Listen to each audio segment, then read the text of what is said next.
شروع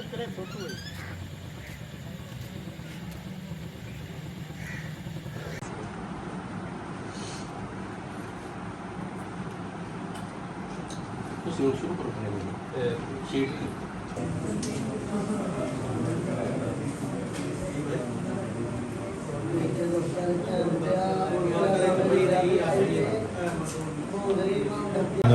یو سی پوری دا انچارج ہیں.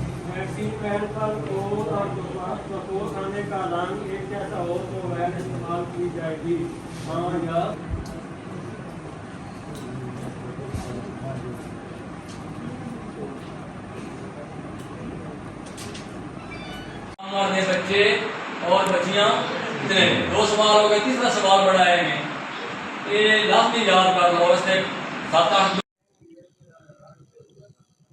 جی بالکل، پاکستان کو پولیو فری ملک بنانے کے لیے پولیو مہم کا آغاز ہونے جا رہا ہے. آج ڈپٹی ڈسٹرکٹ ہیلتھ آفس میں پولیو ٹیموں کو ٹریننگ دی جا رہی ہے. یو سی ایم او سعید احمد جو ہیں وہ پولیو ٹیموں کو ٹریننگ دے رہے ہیں. پولیو مہم جو ہے 28 اکتوبر سے لے کر 1 نومبر تک جاری رہے گی. میرے ساتھ موجود ہیں، ان سے بات کرتے ہیں. سر بتائیے گا یہاں پر تحصیل میں کتنا ٹارگیٹ ہے، کتنی ٹیمیں ہیں، کتنے پوائنٹس بنائے گئے ہیں، کیا کہیں گے؟ جی السلام علیکم، شکریہ. ہماری جو تحصیل بوانا ہے اس کی ٹوٹل آبادی جو ہے وہ 4,36,333 ہے اور اس میں 5 سال سے کم عمر بچے 82,198 ہیں. تو ہم نے اپنی پوری تحصیل کی 13 یونین کونسل کو، ہر یونین کونسل میں ایک یو سی ایم او اور 66 ایریا انچارجز ہیں اور 13 یو سی ایم او ہیں، اور ہم اس کو موبائل 378 ٹیموں میں تقسیم کیا ہے. اور جو گزر گئے زیادہ آبادی کی جگہ ہیں وہاں ہم نے جو ہے 7 ٹرانزٹ پوائنٹ بنائے ہیں اور ہر ہاسپٹل BHU میں ہم نے ایک فکس پوائنٹ بنایا ہے. تو ہمارے 19 فکس پوائنٹ ہیں. تو ہم نے ایک میکانزم بنایا ہے. جن ٹیموں کی ٹریننگ 21 اکتوبر سے 23 اکتوبر تک 3 دن کے لیے تھی، آج جس کا ہمارا آخری دن ہے. تو انشاءاللہ اب ہم آج ٹریننگ مکمل کریں گے. اس کے بعد ہم اپنی ٹیموں کو اپنا پولیو کا تمام جو لاجسٹکس ہیں وہ دیں گے، اور کمپین کے دوران انشاءاللہ ہم اس کی بہت اٹموسٹ قسم کی سپرویژن کریں گے. ہم انشاءاللہ 28 سے لے کر 30 تاریخ تک 2-3 دنوں میں اپنا تمام ٹارگٹ اچیو کر لیں گے.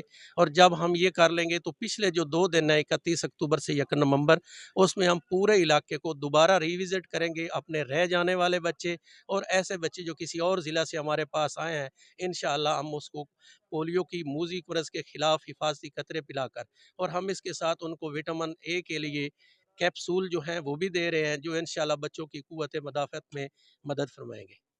جی بالکل، آپ نے سعید احمد کی بات سنی. ان کا یہ کہنا ہے کہ تحصیل بوانا میں 13 یونین کونسل ہیں اور ان میں 404 ٹیمیں بنائی گئی ہیں. ٹوٹل جو ٹارگٹ ہے وہ 82,190 کے قریب ہے.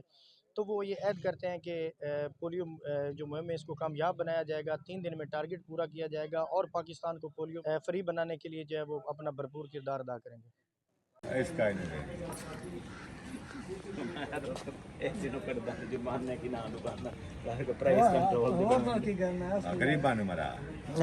جلدی تو نہیں پیا، کوئی بڑا بچہ بیمار تو نہیں جڑا کہ بہ گیا ہو، کوئی بڑا بچہ سکول مدرسے یا درس نہیں گیا ہوا، کوئی بڑا بچہ مہمان تو نہیں.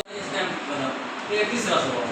چوتھا سوال ہے کہ 15 سال کو کم عمر ہے کوئی بچی یا بچہ تھوڑے گھر یا آواز اچانک کبھی بھی مس نہیں ہو سکتا. باقی دوسری میں گزارش کرتا رہنا کہ ہمیشہ پورٹنٹ ویکسین، مؤثر ویکسین کیڑی ہے؟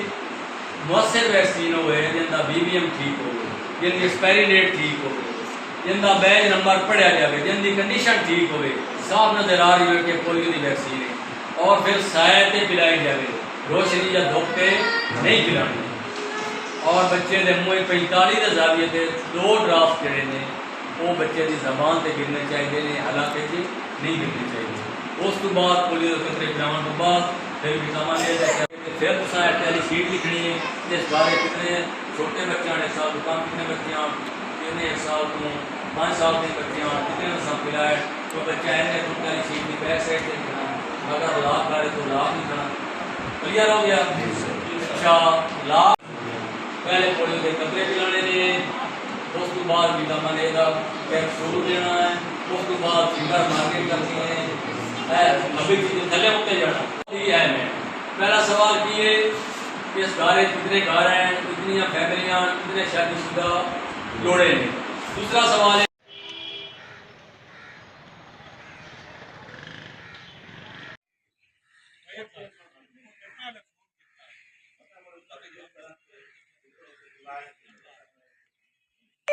अगर उन्होंने हिफाजत टीका लगा है वो नहीं लगना, अगर उन्होंने हिफाजत टीका नहीं लगा उस बच्चे का नाम लिख लेना, उनकी वल्दियत लिख लेनी, उनकी कौम लिख लेनी है। ਅਸੀਂ ਮੁਹਿੰਮ ਸਾਡੀ ਪੋਲੀਓ ਦੀ 28 ਅਕਤੂਬਰ ਤੋਂ 1 ਨਵੰਬਰ ਤੱਕ ਹੈ, ਜਿਸ ਦੇ ਵਿੱਚ ਸਾਡਾ ਟਾਰਗੇਟ ਆਪਣੇ ਇਲਾਕੇ ਦੇ ਵਿੱਚ 5 ਸਾਲ ਤੋਂ ਛੋਟੇ ਬੱਚੇ ਔਰ ਬੱਚੀਆਂ ਨੇ। ਉਹ ਸਾਡੇ ਇਲਾਕੇ ਚਾਹੇ ਮਕਾਮੀ ਬੱਚੇ ਹੋਵੇ ਜਾਂ ਚਾਹੇ ਬਾਹਰੋਂ ਕਿਸੇ ਜ਼ਿਲ੍ਹੇ ਦੇ ਮਹਿਮਾਨ ਆਏ ਬੱਚੇ ਹੋਵੇ, ਸਾਰੇ ਬੱਚੇ ਉਹਨਾਂ ਨੂੰ ਅਸੀਂ ਪੋਲੀਓ ਦੀ ਮੂਜ਼ੀ ਮਰਜ਼ ਤੋਂ ਹਿਫਾਜ਼ਤ ਵਾਸਤੇ ਹਿਫਾਜ਼ਤੀ ਕਤਰੇ ਪਾਣੇ ਨੇ ਔਰ ਉਹਨਾਂ ਨੂੰ ਉਹਨਾਂ ਦੀ ਇਮਿਊਨਿਟੀ ਬਿਹਤਰ ਕਰਨ ਵਾਸਤੇ ਨਾਲ ਵਿਟਾਮਿਨ ਏ ਦੇ ਕੈਪਸੂਲ ਵੀ ਪਾਣੇ ਨੇ। ਸਾਡੇ ਕੋਲ 2 ਤਰ੍ਹਾਂ ਦੇ ਵਿਟਾਮਿਨ ਏ ਕੈਪਸੂਲ ਨੇ, ਇੱਕ 6 ਮਹੀਨੇ ਤੋਂ ਸਾਲ ਤੱਕ 1 ਲੱਖ ਯੂਨਿਟ ਦਾ ਨੀਲਾ ਕੈਪਸੂਲ ਹੈ, ਉਹ ਅਸੀਂ ਉਹਨਾਂ ਨੂੰ ਦੇਣਾ ਹੈ ਔਰ ਸਾਲ ਤੋਂ 5 ਸਾਲ ਤੱਕ ਦੇ ਬੱਚਿਆਂ ਨੂੰ ਅਸੀਂ ਸੁਰਖ ਰੰਗ ਦਾ 2 ਲੱਖ ਯੂਨਿਟ ਵਾਲਾ ਕੈਪਸੂਲ ਦੇਣਾ। ਇਹ ਸਾਡੇ ਬੱਚੇ 6 ਮਹੀਨੇ ਤੱਕ ਇਮਿਊਨਿਟੀ ਪੈਦਾ ਹੋ ਜਾਏਗੀ ਔਰ ਮੁਖਤਲਿਫ ਬਿਮਾਰੀਆਂ ਦੇ ਖਿਲਾਫ ਕੂਵਤ ਮਦਾਫਿਅਤ ਕੰਮ ਕਰੇਗੀ। ਅਸੀਂ ਜਦੋਂ ਪੋਲੀਓ ਦੇ ਡੇ ਦੇ ਅੰਦਰ ਕੰਮ ਕਰਨਾ ਹੈ 2 ਵਜੇ ਤੋਂ ਬਾਅਦ ਤੁਸੀਂ ਏਰੀਏ ਦੇ ਵਿੱਚ ਜਾ ਕੇ ਤੇ ਦੁਬਾਰਾ ਜਿਹੜੇ ਤੁਹਾਡੇ ਬੱਚੇ ਰਹਿ ਗਏ ਨੇ ਕਤਰੇ ਪੀਣ ਤੋਂ ਉਹਨਾਂ ਨੂੰ ਤੁਸੀਂ ਕਤਰੇ ਪਿਵਾਣੇ ਨੇ ਔਰ 3 ਦਿਨ ਸਾਡੀ ਜਦੋਂ ਕੰਪੇਨ ਹੋ ਜਾਏਗੀ ਤਾਂ ਫਿਰ ਅਸੀਂ ਸਾਰੇ ਇਲਾਕੇ ਨੂੰ ਦੁਬਾਰਾ ਰੀਵਿਜ਼ਿਟ ਕਰਾਂਗੇ, ਜਿਹੜਾ ਸਾਡਾ 31 ਅਕਤੂਬਰ ਔਰ 1 ਨਵੰਬਰ ਨੂੰ ਹੋਏਗਾ। ਜਿਤਨਾ ਇਲਾਕੇ ਨੂੰ ਅਸੀਂ ਅੱਗੇ ਕਤਰੇ ਪਿਲਾ ਚੁੱਕੇ ਹਾਂ ਅਸੀਂ ਉਹਨਾਂ ਸਾਰੇ ਘਰਾਂ ਨੂੰ ਦੁਬਾਰਾ ਵਿਜ਼ਿਟ ਕਰਾਂਗੇ। ਉਹਦੇ ਵਿੱਚ ਆਪਣੇ ਸਾਡੇ ਰਹਿ ਗਏ ਬੱਚੇ ਵੀ ਕਵਰ ਹੋਣਗੇ ਔਰ ਬਾਹਰਲੇ ਜ਼ਿਲ੍ਹਿਆਂ 'ਚੋਂ ਅਗਰ ਕੋਈ ਬੱਚਾ ਨਵਾਂ ਆ ਗਿਆ ਤੇ ਅਸੀਂ ਉਸ ਨੂੰ ਵੀ ਵੈਕਸੀਨੇਟ ਕਰਾਂਗੇ। ਇਸ ਸਾਰੇ ਕੰਮ ਨੂੰ ਅਸੀਂ ਇੱਕ ਆਪਣਾ ਪ੍ਰੋਫੈਸ਼ਨਲ ਫਰੀਜ਼ਾ ਵੀ ਸਮਝਾਂਗੇ ਔਰ ਅੱਲਾਹ ਤਾਲਾ ਦੀ ਤਰਫੋਂ ਇਨਸਾਨੀਅਤ ਦੀ ਖਿਦਮਤ ਵਾਸਤੇ ਦਿੱਤਾ ਗਿਆ ਹੈ ਫਰਜ਼, ਅਸੀਂ ਪੂਰੀ ਇਮਾਨਦਾਰੀ ਨਾਲ ਇਹ ਅਸੀਂ ਨਿਭਾਵਾਂਗੇ। ਤੁਸੀਂ ਸਾਰੇ ਐਡ ਕਰਦੇ ਹੋ ਮੇਰੇ ਨਾਲ। ਸ਼ੁਕਰੀਆ।